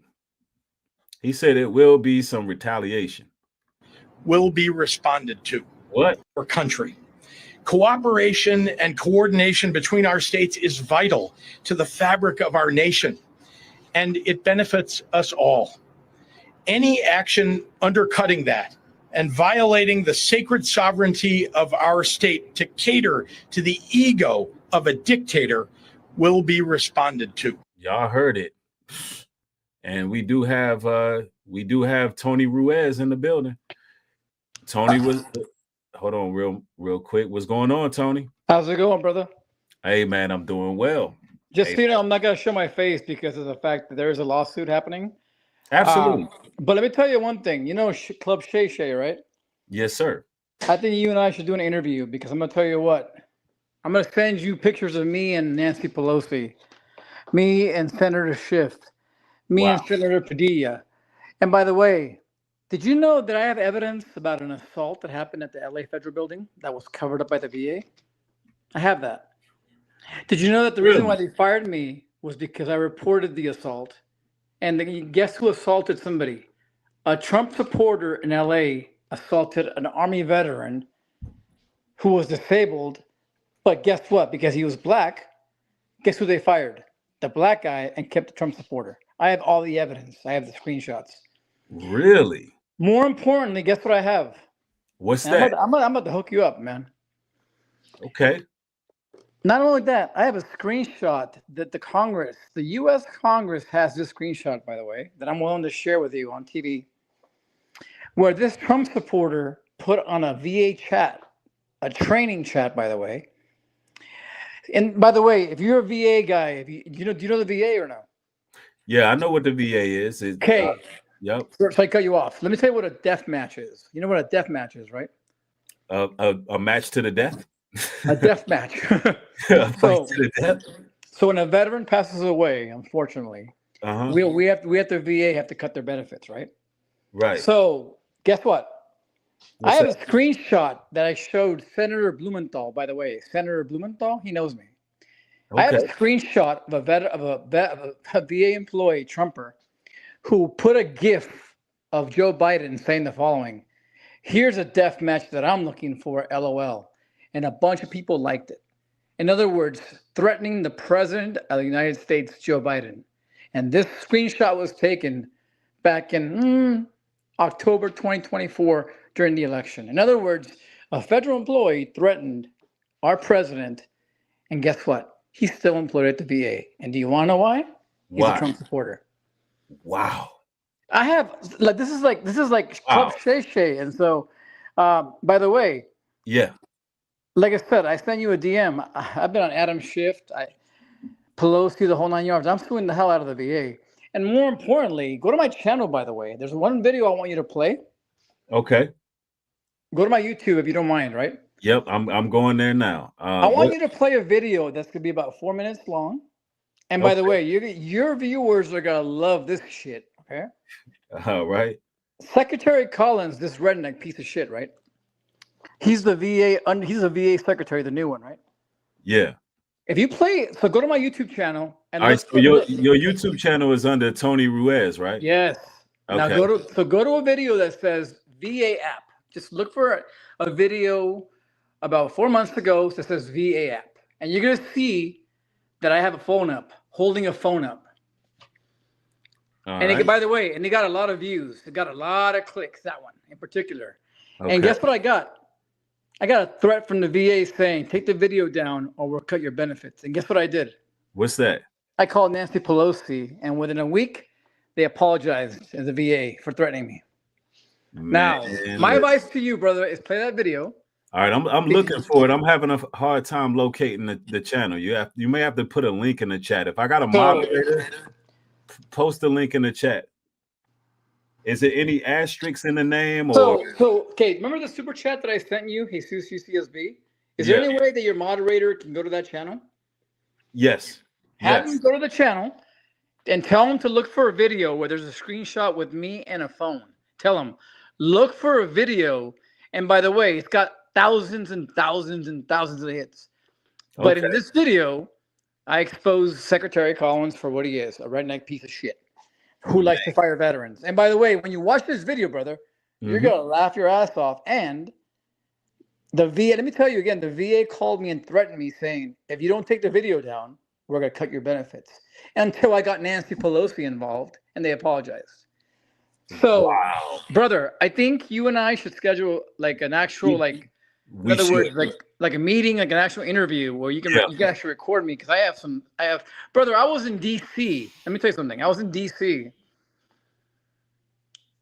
and Ted Cruz told me to go fuck myself. Ted Cruz, man. There's more. Do me a favor. Google while you're a guest, while you're looking for that video. Google this. Put Van Orden Ruiz on Google. I am so Van Orden. So again, Van Orden space Ruiz on Google. Okay. Type it in there, and what do you see? I am so popular, as far, in other words, infamous against the VA, that this guy threatened me over LinkedIn. You're gonna notice that in Wisconsin, this guy told me on LinkedIn, I'm gonna have you, I guess, on Doge or something, right? And I'm gonna have you fired. Man.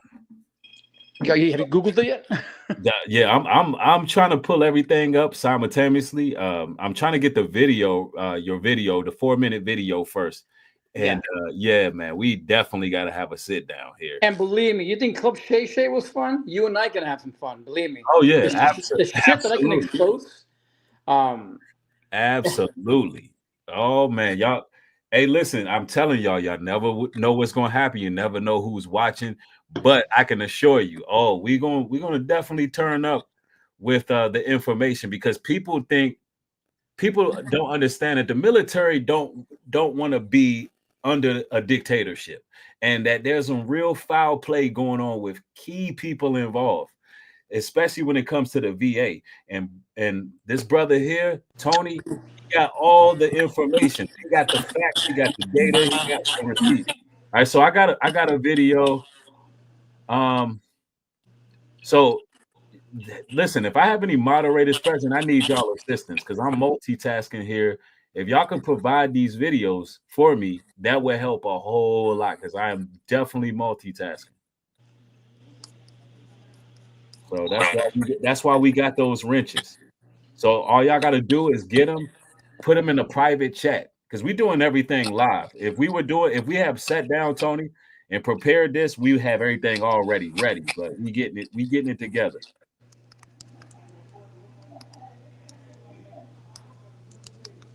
All right. So I'm trying to.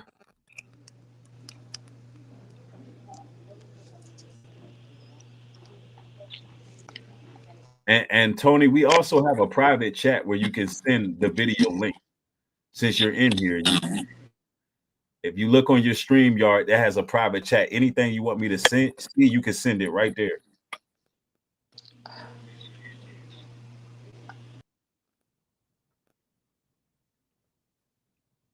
All right, so Tony just dropped out, but hey, it's gonna get real. It's gonna get real.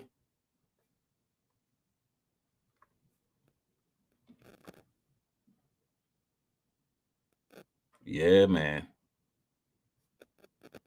And see, YouTube has it now where you can't click on a person's channel while you're live and just go to their channel. I can't do it.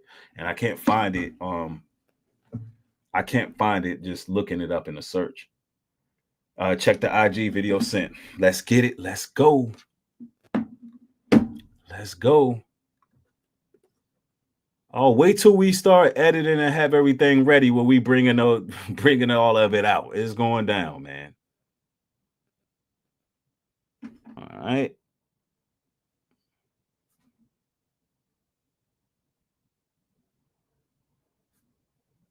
All right.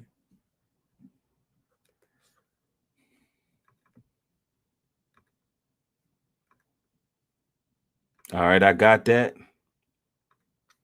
All right, here we go, y'all.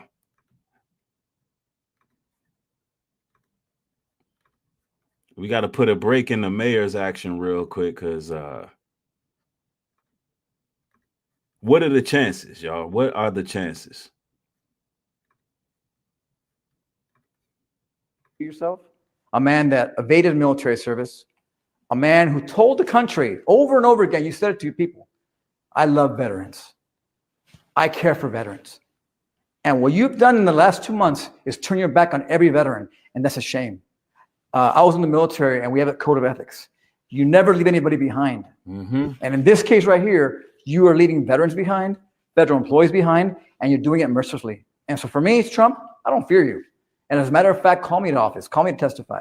I'll testify in front of you because as a veteran, I'll stand up to you. Elon Musk, who I think is a disgrace. But if you truly care for veterans, I really hope you change your mind. And if not, call this veteran to your office. I'll talk to you. You should be ashamed of yourself.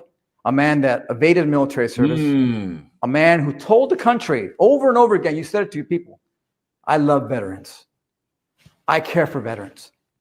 And what you've done in the last 2 months is turn your back on every veteran, and that's a shame. I was in the military, and we have a code of ethics. You never leave anybody behind.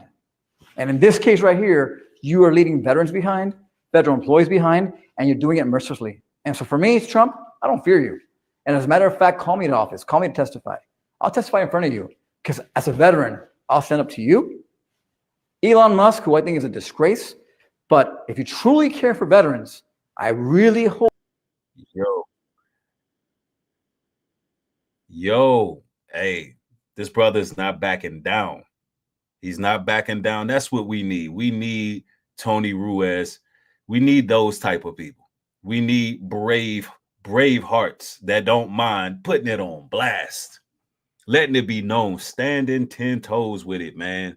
That's what I'm talking about. And we're going to play the YouTube video, man. I got that video ready. And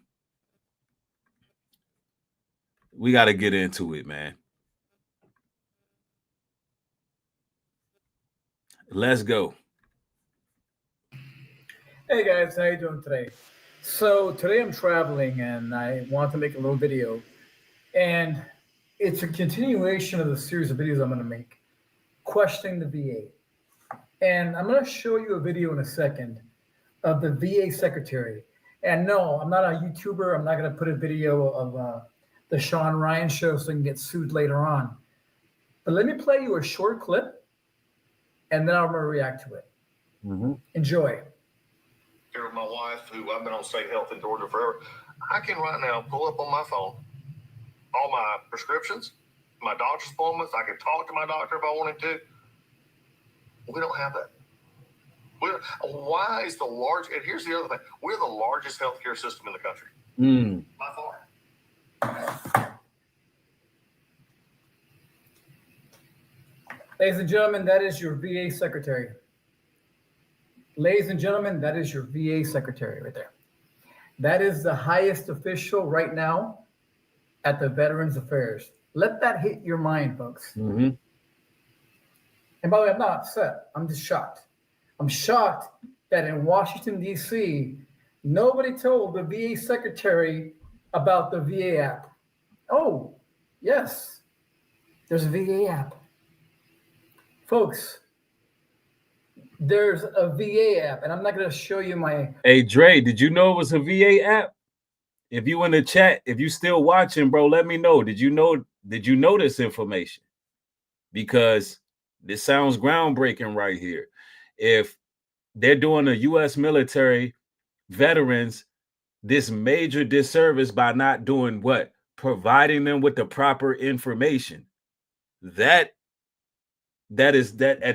Listen, that's a travesty. You hear me? That's a travesty. That means they don't care about these veterans. That means they're expendable.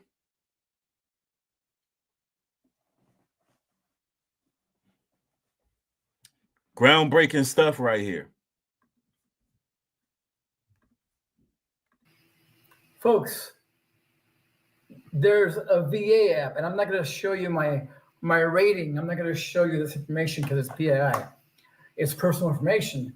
But what I'm going to tell you is the VA secretary in this video on the Sean Ryan show just told the world that the VA does not have an app where you can message your doctor, check your appointments, order your prescriptions, or anything else, according to Secretary Collins, who I just showed you a minute ago. And guess what? The VA app does all of that. Did you guys know, I'm looking at it right now, not only can you talk to the veteran crisis line, which again, anybody in crisis, please, and this is very serious, press a button and get some help, because definitely we're here to help you. 2, I'm looking at claims, prescriptions. Oh, there's a health tab. I pressed it right now. Appointments, messages. I actually got 2 of them. Prescriptions. 2 are in the mail, sent to my house as we speak. That's your VA secretary, folks. That's the guy who's firing all these VA employees. The guy on the Sean Ryan show who has no idea that the VA has an app that works. Can you imagine that? Wow. Or, by the way, if you don't use the app, you can log on to, again, eBenefits, va.gov on your desktop and get the exact same thing. So it seems like they're just hiring people who are Trump supporters, whoever is behind the cult. Listen, this is why we've been talking about Dirty MAGA, because it's a cult. We've been talking about the fact that, you know, there's certain individuals getting preferential treatment because they're willing to go along to get along. And now we're having more confirmation on this. Interesting. And again, I just showed you a video clip where the VA Secretary, Doug Collins, has no idea that the VA app actually sends messages, checks prescriptions, and tells you everything. He thinks, hey, that's for Cigna. That's for Blue Shield or something, Medicare. The guy has no idea how the VA works, and yet he's firing people. Waste, fraud, and abuse. Goddamn shame. Peace, y'all. And again, stay safe, y'all. Be safe. Wow, wow, wow. Yep. And listen, it has some thousands of views on this video, but it's going to have even more, especially when Tony and I sit down and we really construct a live stream for y'all. You know, by show of ones, y'all tapping in. By show of ones, when we bring out all of the evidence of foul play, y'all tapping in. Yeah, man. I'm looking forward to it. Followed you back, Tony. We'll talk behind the scenes, and we definitely gonna set this up because you're a veteran who should be respected, and you have the credentials to truly speak on these matters. So we'll be bringing you in.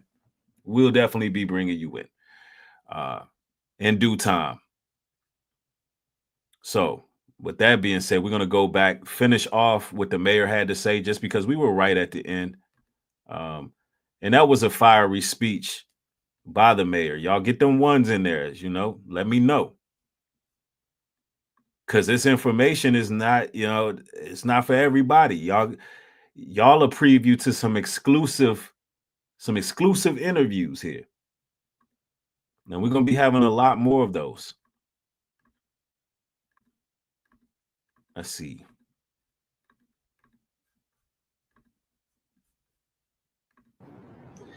The state of Illinois is ready to stand against this military deployment with every peaceful tool we have. With every peaceful tool we have. They said they're willing to stand against them. I mean, I don't know how that looks, but I want to let the Chicago mayor, he needs to understand this. These tyrants don't believe in peace. I mean, y'all gonna go out there and protest and picket. They got weapons. They respect weapons. Did y'all know it's not illegal to protest with guns? Fun fact. Did y'all know that? That's how protests used to be conducted. Don't nobody respect somebody protesting with a picket sign. They don't respect that. They'll knock that. Listen, they will knock that protest sign over and hit you with a flash grenade in a heartbeat. While you marching, we shall overcome. They'll throw tear gas in your face in a heartbeat.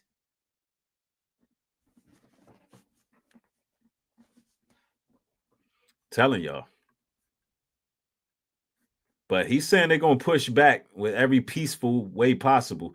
I don't know how that's supposed to look. Is ready to stand against this military deployment with every peaceful tool we have. We will see the Trump administration in court. We will use every lever at our disposal to protect the people of Illinois and their rights.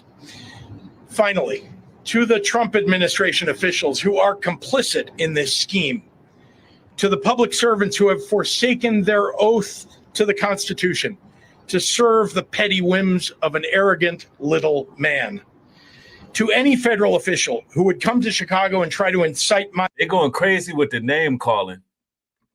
I don't know if Trump going to take that too kindly. You called him an arrogant little man. You know, that pride-driven egomaniac may not take a liking to that. He might not take a liking to that at all. People into violence as a pretext for something darker and more dangerous. We are watching. Whoa, hold on. Man, y'all, this is one of the most powerful speeches in regards to what's happening right now. Y'all hear this? Chicago and try to incite my people into violence try to incite my people into violence, because that's what it's about. And that's what I was saying. In those high tense situations, anything can pop off, anything can transpire. Pretext for something darker. A pretext to martial law. Pretext to New World Order. Pretext to Rex 84. Pretext to the King Alfred plan. And more dangerous, we are watching. Be watching. And we are taking names. This country has survived darker periods than the one that we're going through right now. And eventually the pendulum will swing back. Maybe even next year. Donald Trump has already shown himself to have little regard for the many acolytes that he has encouraged to commit crimes on his behalf. You can delay justice for a time, but history shows you cannot prevent it from finding you eventually. If you hurt my people, nothing will stop me, not time or political circumstance, from making sure that you face justice under our constitutional rule of law. As Dr. King once said, the arc of the moral universe is long, but it bends toward justice. Humbly, I would add, it doesn't bend on its own. History tells us I like the fact that he just quoted Martin Luther King and it wasn't "I had a dream" speech. I like the fact that he's really preparing the people to deal with the situation, because it does need to be dealt with, but you know those people are not going to respect a friendly protest. I have a very daunting feeling about what's about to take place in Chicago. We're gonna pray it doesn't happen that way, but there's no telling.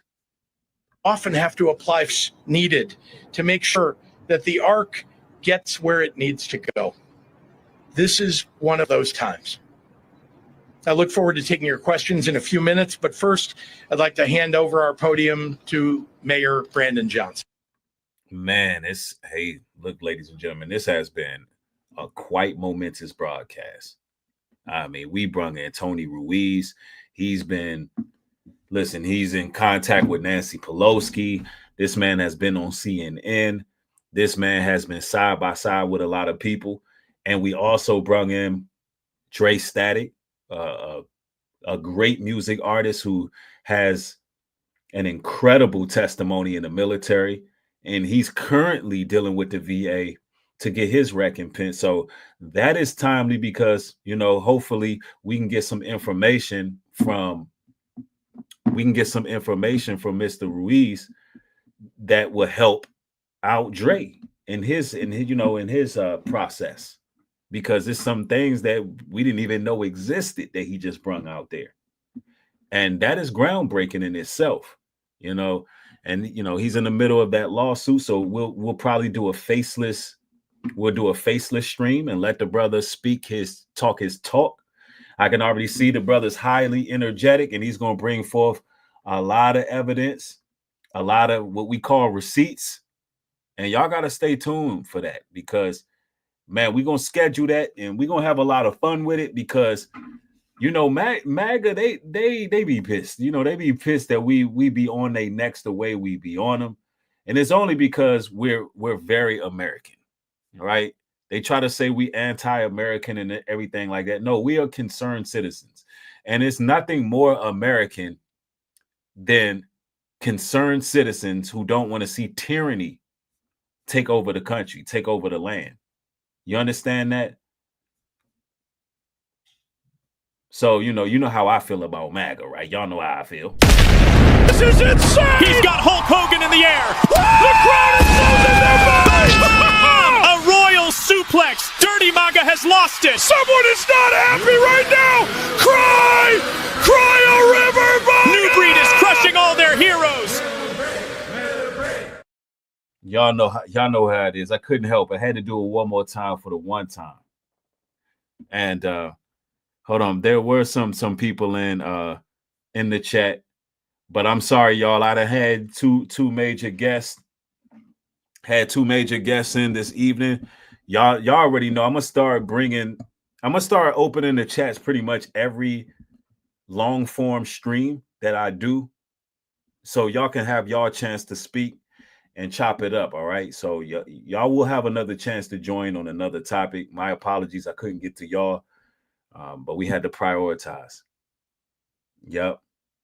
But man, it's been an honor building with y'all. We're going on the 2-hour mark, and we're going to go ahead and end around right now, unless y'all got some questions. All right. Till next time, y'all be blessed. Thank each and every one of y'all. If y'all want to support my work, support me via Cash App, New Breed Global Truth 77. So when they get to doing a shadow banning, we can still keep the show going. And, in the near future, I'm about to up the production to another level, right? The production is about to be up to another level, right? We're gonna show a level of professionalism that's, it's really going to advance in the near future, and you all can help that happen by just supporting the work. If you believe in the show, you believe in the mission, you like what we're talking about, feel free to support me via Cash App, and also check out my website, newbreedglobaltruth.com, and get yourselves some merch, right? Yes. Thank y'all. Be blessed out there. Peace.